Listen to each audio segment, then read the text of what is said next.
26واں ملاحظہ یہ ہے کہ سفر اور حضر ہر موقع پر گیت اور گانا سننا جو کہ صوفیوں کے گیتوں کے مشابہ ہوتے ہیں، نغمات، گانا بجانا، جس طرح کہ وہ اجتماعی طور پر سنتے ہیں، جو کہ حقیقت میں کتاب اللہ اور سنت رسول سے غافل کرنے والے ہیں۔ گانا بجانا یہ اللہ کے ذکر سے، قرآن سے غافل کرتے ہیں۔ علامہ ابن قیم کہتے ہیں کہ ایک ہی دل میں رحمان کے کلام کی محبت اور شیطان کے کلام کی محبت اکٹھا نہیں ہو سکتی۔ کیوں؟ اس لیے رحمان کا کلام قرآن ہے، شیطان کا قرآن جو ہے گانا بجانا ہے۔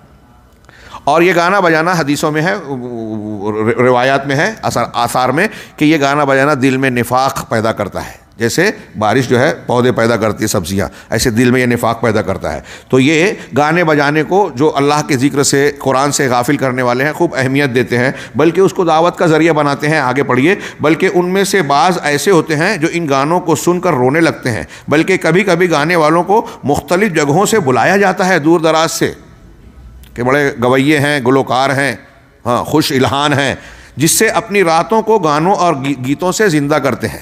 راتوں کی محفلیں سجاتے ہیں، بالکل گانوں کی محفل کی طرح، گانے بجانے، نغمات کی جو محفلیں منعقد ہوتی ہے دنیا دار لوگوں کے ہاں، بلکہ ان میں سے بعض گانوں میں دف بھی استعمال کرتے ہیں، اور یہ ان گانوں کی تیاری میں وقت ضائع کرتے ہیں۔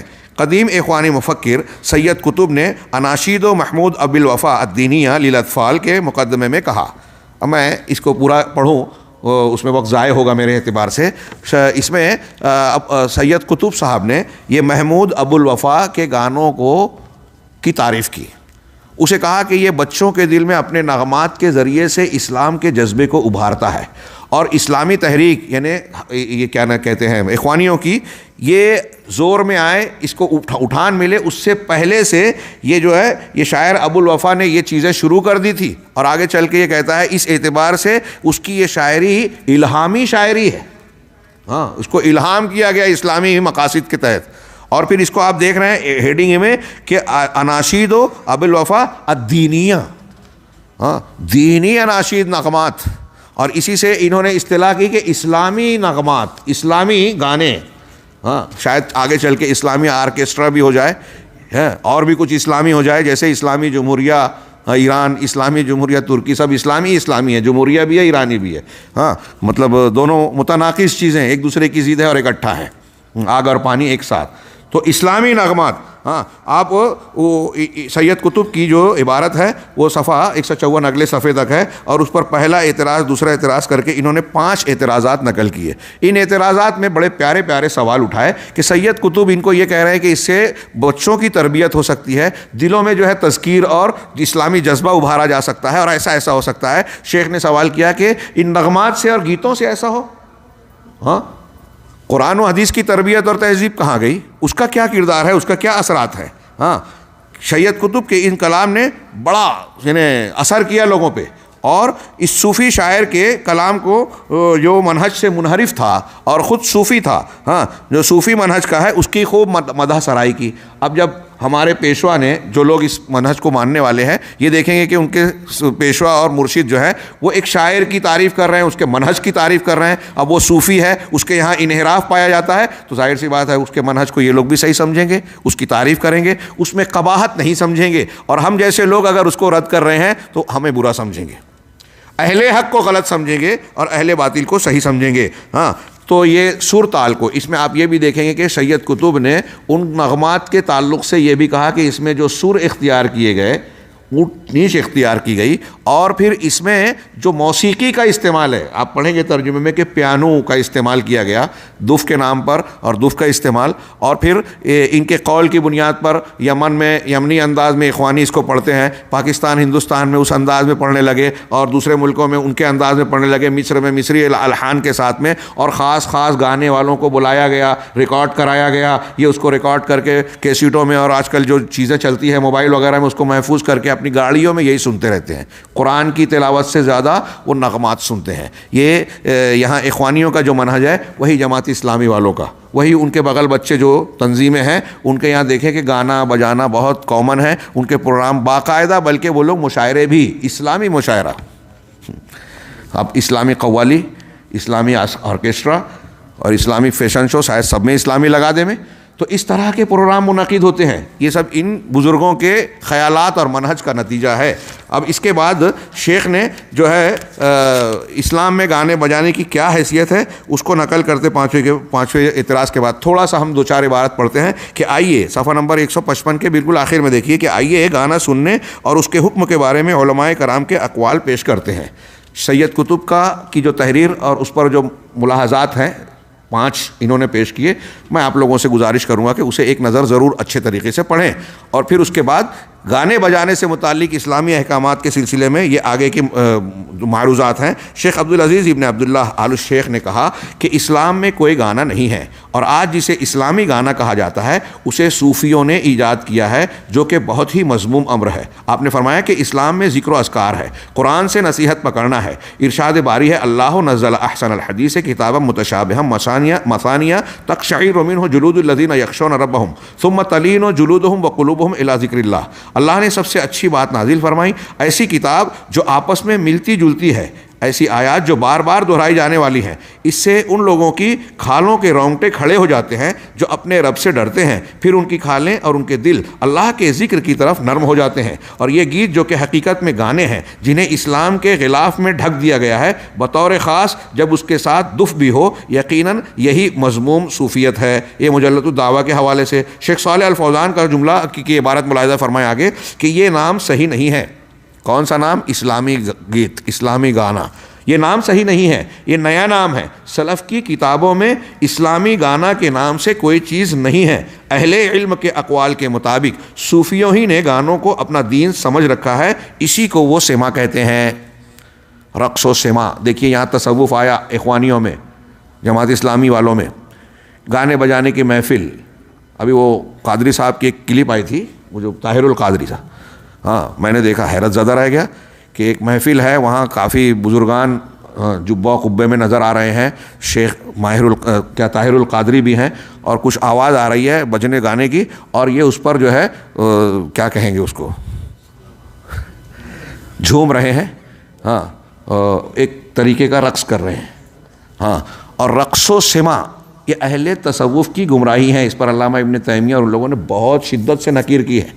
اسلامی طریقہ نہیں ہے, یہ ایجاد کیا ہوا صوفیوں کا طریقہ ہے رقص و سما. اور اس رقص و سما سے اور بھی عقیدے اور عمل کی کچھ گمراہیاں جڑی ہوئی ہیں جو آپ ان کی کتابوں میں پڑھیں گے. اب وہاں سے اس تصوف کے طریقے کو لے کے یہاں یہ دیکھ رہے ہیں کہ بھائی لوگ یہاں موسیقی وغیرہ سنتے ہیں تو اس کا گویا بدل پیش کر رہے ہیں کہ وہ غیر اسلامی نغمات کے مقابلے میں آپ اسلامی نغمات سنیے. اسلامی نغمات اسلامی اگر خاص طور سے اس میں موسیقی بھی ہو, یہ نغمات نہیں ہے. آپ دیکھیے کہ بعض سلف نے, علامہ ابن قیم اور دوسرے لوگوں نے لکھا کہ جتنے اہل بدعت ہیں ان کے ہاں شعر شاعری اور اس کے ذریعے سے اپنی فکر کو پیش کرنے کا بہت رواج عام ہے. آپ ہمارے یہاں ہندوستان میں بریلویوں کو دیکھیں, ہندوستان پاکستانوں میں تو نعت گوئی اور نعت گوئی کے علاوہ مدح سرائی, قصیدہ خوانی اور شعر شاعری کے ذریعے سے وہ اپنی فکر کو وہ پیش کرتے ہیں, اور ان کے ہاں یہ بہت کامن اور عام رواج ہے. فجر کی نمازوں کے بعد آج کل ہمارے یہاں مائک سے بآواز بلند نعت اور مختلف قسم کے کلام پڑھے جاتے ہیں, گا کر پڑھے جاتے ہیں کہ ہم خود بھی قرآن و سنت کے مطابق ذکر و اذکار اور قرآن کی تلاوت نہیں کریں گے اور کرنے والوں کو خلل بھی ڈالیں گے. یہ گویا بدعتیوں کا وتیرہ ہے, اور اگر کوئی اس پر نکیر کرنے جائے تو جھگڑے اور مخالفت کی جنگ کی نوبت آ جاتی ہے. اس پر وہ خاموشی اختیار کریں گے. ہاں, اگر کوئی سنت پیش کرے تو اس پر وہ جرأت کا اظہار کر کے سنت کی تبلیغ کرنے والوں کو روکیں گے. تو شیخ نے کہا کہ اسی کو وہ سما کہتے ہیں. اور آج جب کہ جماعتوں اور گروہوں کی کثرت ہے تو ہم دیکھتے ہیں کہ ہر جماعت اور گروہ کا اپنا خاص گانا ہے, سب کا اپنا ترانہ ہے. مدارس کا اداروں کا بھی ترانہ ہے, ہاں چاہے انچاہے شعوری لاشعوری طور پر یہ چیز ایک دم عام ہو گئی, جسے وہ اسلامی گیت کا نام دیتے ہیں. حالانکہ نہ تو انہیں اسلامی کہنا درست ہے اور نہ ہی ان گانوں کو اپنانا درست ہے. وباللہ التوفیق. شیخ فوزان مزید کہتے ہیں مسائل جاہلیت کی شرح میں, جو شیخ محمد عبد الوہاب کی کتاب ہے جاہلیت کے کام, اور پھر اس کی شرح شیخ نے کی, تو اس کے 22ویں مسئلے کے تحت کہا ان لوگوں کے بارے میں جنہوں نے اپنے دین کو لہو و لعب سمجھ رکھا ہے, دین کو کھلواڑ بنا رکھا ہے, انہی کی طرح وہ لوگ بھی ہیں. شیخ کہتے ہیں کہ انہی کی طرح وہ لوگ بھی ہیں جنہوں نے گانوں کو اسلامی نام دے رکھا ہے, دین کو لہو و لعب بنانے والوں کی طرح. ہاں, اور انہی کے بقول اسے وہ دعوت کا ایک وسیلہ سمجھتے ہیں. ہاں، جبکہ دعوت اللہ دین کا حصہ ہے اور دین سے ان گانوں، نغموں اور سوروں کا کوئی تعلق نہیں ہے جو ذکر و اذکار اور تلاوت قرآن سے غافل کر دے۔ یہ سب حزبی منہج کے شعارات ان کے نعروں میں شامل ہے، وسائل دعوت سے ان کا کوئی تعلق نہیں ہے۔ یہ گانے بجانے سے وسائل دعوت کا کوئی تعلق نہیں ہے، کیونکہ دعوت بھی توقیفی ہے، اور نبی توقیفی کسے کہتے ہیں؟ جو قرآن و حدیث پر منحصر ہے، اپنی طرف سے اپنا دماغ اپنا طریقہ نہیں چلتا، کیونکہ دعوت توقیفی ہے۔ اور نبی صلی اللہ علیہ وسلم لوگوں کو کتاب و سنت، وعظ و نصیحت اور بہتر اسلوب میں دعوت دیتے تھے۔ آپ نے کبھی بھی اجتماعی گانوں کو دعوت کے لیے وسیلہ نہیں بنایا۔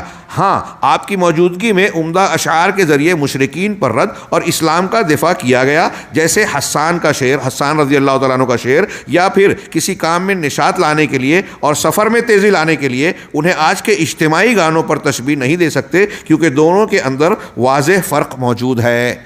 دونوں کے اندر یہ اب جب رد کریں گے تو وہ کہیں گے دیکھیے اللہ کے رسول وسلم سفر میں جا رہے ہیں، عبداللہ بن رواحہ نے کچھ اشعار پڑھے، حسان بن ثابت، تو وہ مخصوص حالات اور اس کے تقاضے ہیں، وہاں موسیقی نہیں ہے، اور یہ ایک عمومی دعوت کا طریقہ نہیں ہے۔ ہاں، آپ اندازہ لگا سکتے ہیں دونوں میں واضح فرق ہے۔ ہمارے شیخ احمد بن یحییٰ النجمی رحمہ اللہ نے کہا، جسے یہ اسلامی گانا کہتے ہیں، شیخ نجمی کہہ رہے ہیں جسے یہ اسلامی گانا کہتے ہیں، یہ بدعت ہے، اور ہر بدعت گمراہی ہے، اور ہر گمراہی جہنم تک لے جانے والی ہے، جیسا کہ رسول اللہ صلی اللہ علیہ وسلم نے خبر دی ہے، کیونکہ یہ لوگ صوفیوں کے سما کا مذہب اختیار کرتے ہیں، اور اس کے نقد میں علامہ ابن قیم نے زبردست کلام کیا ہے۔ اسی طرح علامہ ابن جوزی نے اپنی کتاب نقد العلم والعلماء کے اندر، اور شیخ حمود تویجری کا ڈرامے پر ایک رسالہ ہے جس کے اندر شاید گانوں پر بھی نقد کیا گیا ہے۔ اور ابن جوزی نے اپنی مذکورہ کتاب کے اندر امام شافعی کا یہ قول نقل کیا ہے کہ عراق کے اندر میں نے کچھ ایسے زنادقہ کو چھوڑا ہے، زندیق، بے دین لوگ، منافق لوگ، جنہوں نے ایک نئی چیز ایجاد کر رکھی ہے جسے وہ تغبیر کہتے ہیں، جس کے ذریعے وہ لوگوں کو قرآن سے غافل کر دیتے ہیں۔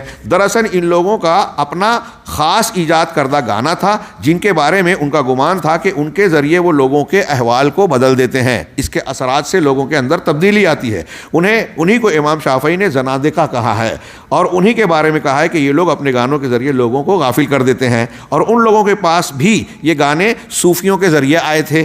ہاں، وہی صوفیت جسے حسن بنا نے اپنا رکھا تھا، ملاحظہ فرمائیں، یہاں تصوف بھی ہے، اور جس پر بیعت لی تھی پھر ان کے پیروکاروں میں منتقل ہو گئی وراثت اور اتباع کے ذریعے۔ چنانچہ جو بدعتی ہوگا وہ کسی بدعتی ہی کا وارث ہوگا، اور اسی کے ساتھ اس کا حشر ہوگا، اور جو اہل سنت ہوگا وہ اہل سنت ہی کا وارث ہوگا، اور اسی کے ساتھ اس کا حشر ہوگا۔ یہ جملہ آپ پھر سے ایک مرتبہ پڑھیے گا، بڑے کام کی چیز ہے اور بڑی اہمیت کی، ہلانے والی، بیدار کرنے والی، جھنجھوڑنے والی عبارت ہے کہ آپ جس کے ساتھ رہیں گے اسی کے راستے پر چلیں گے، اور آپ کا حشر ویسا ہی ہوگا جیسا ان کا ہوگا۔ اور ان کا یہ کہنا کہ اور یہ گیت بہتر گانوں میں شمار ہوتے ہیں، سید قطب کے جملے میں ہے کہ بہتر گانوں میں شمار ہوتے ہیں، تو اس بارے میں کہتا ہوں کہ نہیں، گانے معصیت ہیں، اور اس پر اصرار کرنے والا فاسق ہوگا، اور یہ گانے بدعت ہیں۔